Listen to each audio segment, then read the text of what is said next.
नमस्कार। मो गाँ सेवासाथी सोशल मीडिया प्लेटफॉर्म को मु सुकन्या आपण मानंकु स्वागत जनाउछि।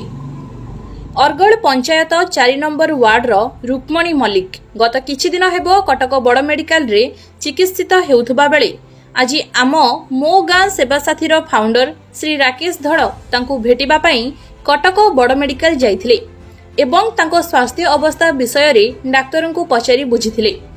डाक्तरंको कहिबा मुताबक रुक्मणी मल्लिक हृदरोग रे पीड़ित अछंती एवं दीर्घ 3 रु 4 मास पर्यंत तांको ऑक्सीजन रे रहिबाकू पड़िबो। वर्तमान ऑक्सीजन रो संपूर्ण व्यवस्था न होबा पर्यंत तांको बड़ मेडिकल रु डिस्चार्ज करा जाई परिबो नाही। तांको 3 मास पई ऑक्सीजन जोगाई देबा पई वर्तमान मो गाँ सेवासाथी चेष्टा करूछि बोली सूचना मिलिछि।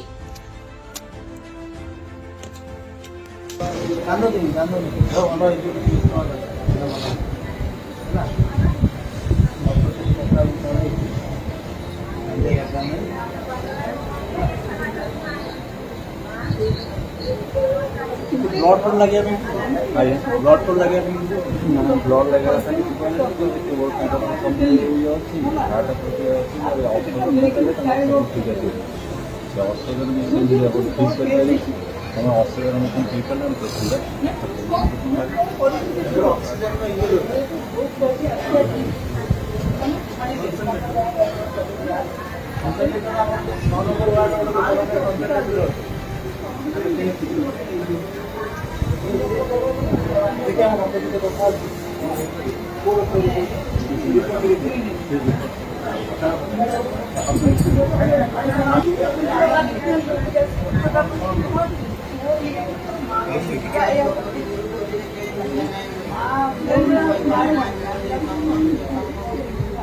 Saya